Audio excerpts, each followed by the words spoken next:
How do you execute the perfect assassination in the 21st century? You don't use a sniper rifle. You don't plant a car bomb.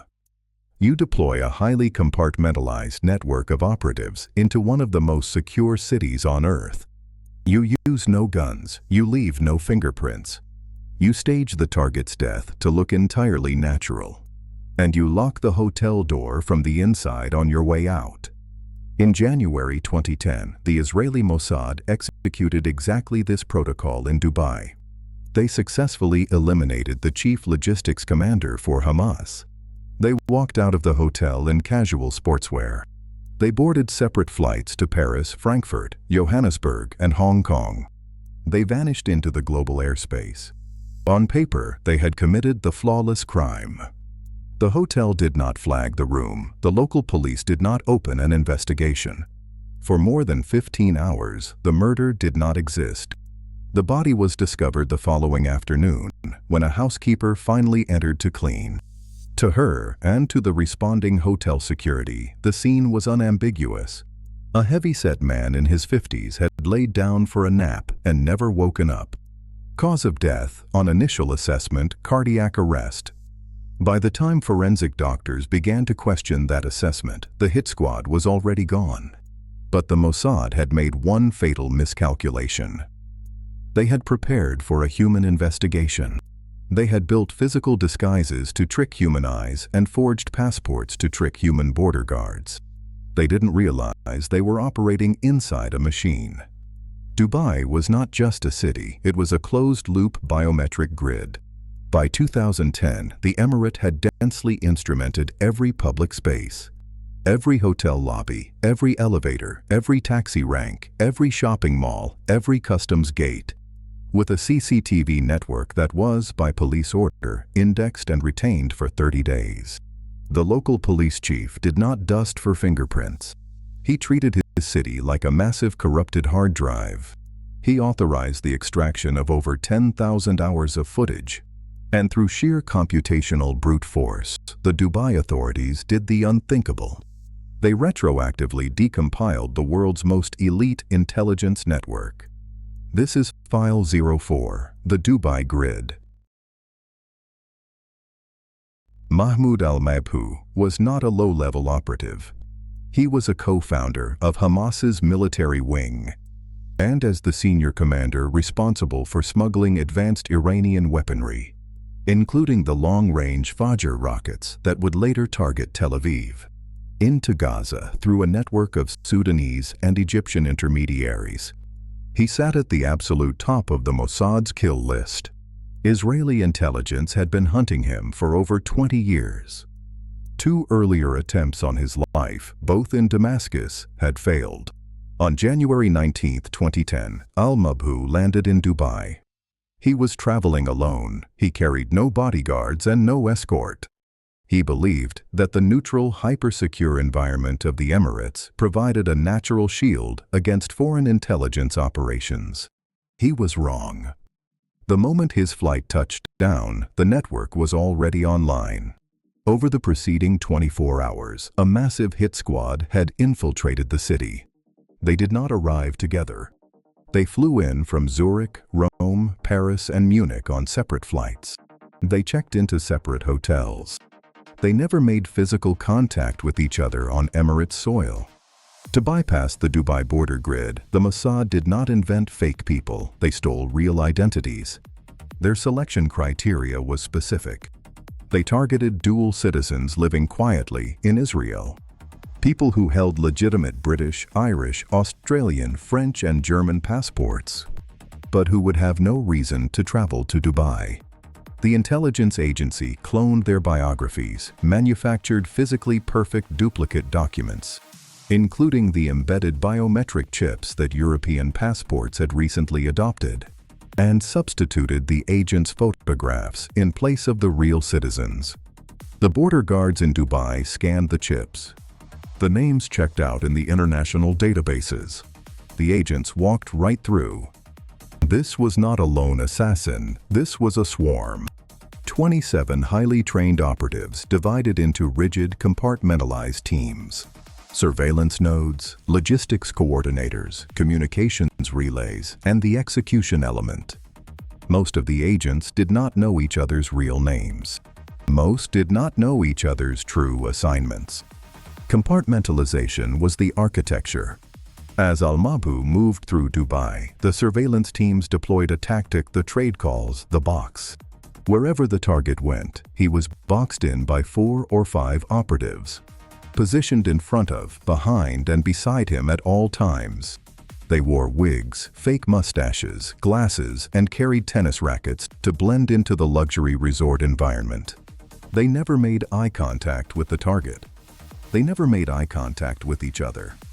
To a human observer, they looked like ordinary tourists.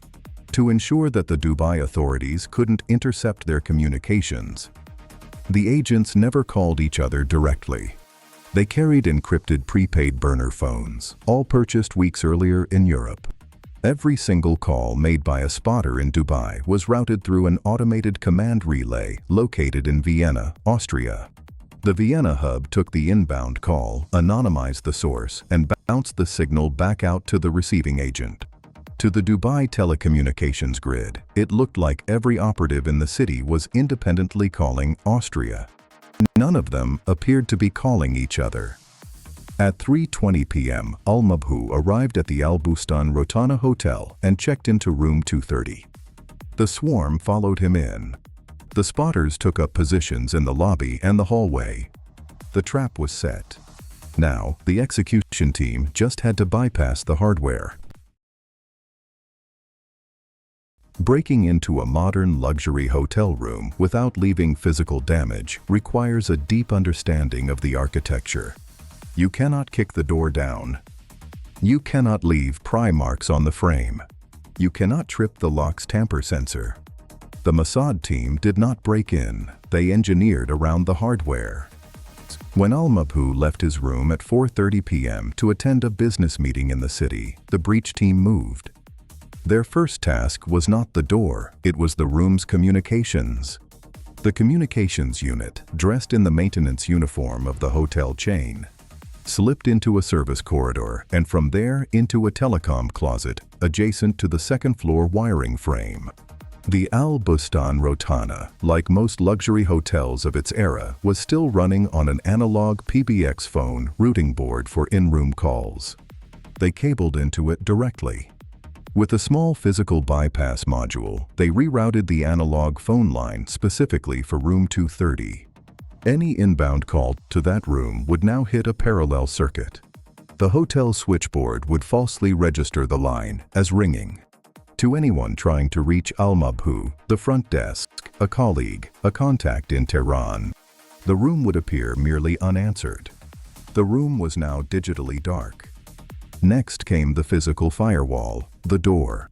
The lock on room 230 was a VIN-card lock link, a model that, in 2010, was considered the industry standard. Hundreds of millions of these locks were deployed in hotels worldwide. But the Mossad breach team carried a custom-engineered override device. They did not try to guess the keycard's encryption. They did not try to steal the MasterCard from a maid. They interfaced directly with the lock's diagnostic port, a port designed for hotel technicians to perform on-site firmware updates, and a port that, on this generation of the hardware, was effectively unencrypted. The override device fed the lock a command sequence that simulated a master keycard query during a system failure. The lock complied. In less than 10 seconds, the LED flashed green. The door opened. 2 years later, in 2012, a security researcher named Cody Brocious would publicly disclose this exact class of VIN-card vulnerability at the Black Hat Security Conference. By then, the Mossad had already used it to walk into room 230. The execution team stepped inside, closed the door softly, and waited in the dark. For the next 2 hours, they did not move, they did not speak, they did not use their phones. The clock on the bedside table advanced 1 digit at a time. The air conditioning hummed. Outside the door, in the hallway, life continued. A couple returning from dinner, a maid pushing a cart on the floor below. A hotel phone ringing somewhere in another room. None of it could be allowed to draw their attention. Every footstep in the hallway was a potential threat. Every distant elevator chime was a question. Was this him? Was that him? Was the rhythm of the operation about to break? Inside the room, two of the agents prepared the syringes. Quietly, methodically. Each agent had rehearsed this sequence dozens of times in a training facility somewhere outside Tel Aviv. The dose was calculated to the body weight on al-Mabhouh's most recent intelligence file. A single injection, a clean dose. There was no margin for the wrong number on the syringe. At 8:23 p.m., the elevator at the end of the hallway dinged. At 8:24 p.m., al-Mabhouh returned to room 230. He swiped his keycard, opened the door, and stepped into the trap. What happened next took less than 10 minutes. The execution team struck before he could even process that he wasn't alone. They injected him with a massive dose of succinylcholine. In the medical field, the drug is a fast-acting muscle relaxant. Anesthesiologists use it during surgical intubation, precisely because it produces rapid total skeletal muscle paralysis, with a metabolic half-life measured in minutes. As an assassination tool, it is a nightmare. The toxin causes complete physical paralysis. The diaphragm stops, the limbs go limp, the throat closes, while leaving the central nervous system entirely intact. The victim remains fully conscious. He can see, he can hear, he can think. He cannot move, he cannot breathe, he cannot scream. Unable to do anything but watch, al-Mabhouh was suffocated with a pillow. The drug was chosen because succinylcholine metabolizes incredibly fast. Within minutes of death, it begins breaking down into compounds that occur naturally in the body. To a standard hospital toxicology screen, the chemical signature is nearly invisible. To the naked eye of a forensic doctor performing a routine autopsy, the cause of death would appear to be a massive heart attack or possibly a stroke. In a heavy-set man in his 50s, the execution team moved through the room with quiet, rehearsed precision. They wiped down every surface they had touched and several they had not, with chemical cloths designed to denature any DNA they had shed. They stripped the bed sheets, repositioned the body to look as if he had laid down for an afternoon nap, folded his clothes neatly over the chair, and placed a bottle of his own prescription blood pressure medication on the nightstand to complete the narrative of a routine medical event. As they left, they utilized one final mechanical trick to seal the illusion. Using a specialized tool inserted through the gap between the door and the strike plate, they manipulated the door's internal hardware to engage the physical brass deadbolt and the security chain from the outside as the door closed. To the hotel staff, the room would appear locked from the inside. To the Dubai police, when they finally arrived, it would look like an overweight man had laid down in his hotel room, suffered a tragic medical event, and died in his sleep behind a secured door. By midnight, the execution team was airborne. The swarm scattered back across the globe. They had pulled off the perfect hit, but they had forgotten about the cameras. The illusion lasted barely 15 hours. When hotel staff finally broke into the room the following afternoon, the responding officers initially accepted the natural causes assessment. But the chief of the Dubai police, a man named Dahik Khalfan Tamim, was not satisfied. The pillow placement was wrong. The clothing was too neatly folded. He ordered an immediate full forensic autopsy. The blood screen returned a faint, fast-fading trace of succinylcholine. It was not a heart attack, it was murder. There was no DNA, there were no fingerprints, there were no weapons. A human detective, working purely from physical evidence, had nothing to work with. But Chief Tamim did not use human logic, he used the grid. He ordered the immediate seizure of over 10,000 hours of CCTV footage. From the hotel, the airport, the surrounding shopping districts, the metro stations, and the main highway corridors. He assembled a massive team of data analysts and gave them a single instruction: find any anomaly in the hallway outside room 230 in the hours before the death. Then track it backward. When they found the footage of the men in the tennis gear standing for too long in the second-floor hallway, the decompile began. The Dubai police tracked the agents moving backward through the hotel. They tracked them to the lobby. They tracked them across the street to a shopping mall, where cameras inside the mall's bathrooms caught them walking in with dark hair and walking out bald. The police did not stop there.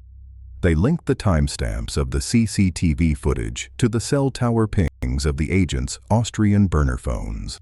They cross-referenced those exact times against credit card swipes and ATM withdrawals.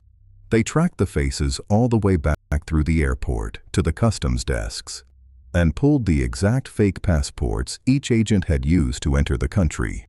The Mossad had used physical disguises to trick human eyes, but a CCTV camera tied to a biometric facial recognition algorithm does not look at a fake mustache. It looks at the immutable distance between the cheekbones. It looks at the geometry of the jaw. It looks at the bones underneath the disguise. Within weeks, Chief Tamim convened a global press conference. He did not just announce the murder. He broadcast a fully edited, hour-by-hour video reconstruction of the entire Mossad operation. He played the surveillance feed of agents arriving at customs. He played the lobby footage of the spotters in their tennis gear. He played the hallway footage outside room 230. He played the bathroom footage of the disguises being removed.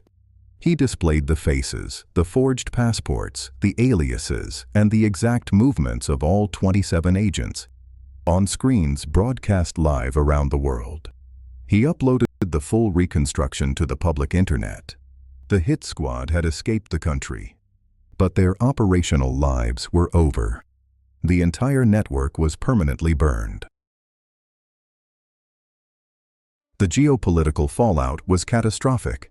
The governments of the United Kingdom, Ireland, Australia, France, and Germany were furious that their national passports had been forged using the identities of their own dual citizens, leading to a wave of diplomatic expulsions of Israeli intelligence officials across Europe. Interpol issued red notices for all 27 aliases. The Mossad had achieved their kinetic objective. The Hamas commander was dead, Nostranda. But the cost was the public destruction of a multi-million-dollar operational network and the worst diplomatic crisis the agency had faced in a generation. The Dubai operation marked a permanent shift in the architecture of global espionage. It was the moment intelligence agencies around the world were forced to admit that the analog spy was dead. You can no longer put on a wig, forge a passport, and disappear into a crowd. We live in a world where the physical environment is overlaid with an inescapable digital matrix. Every camera is a sensor. Every cell tower is a tracker. Every transaction is a log. If you operate inside a modern city, you are generating data, whether you consent to it or not. And the data does not forget. The Mossad team executed a flawless physical breach. They beat the lock. They beat the hotel's communications. They beat the toxin screen.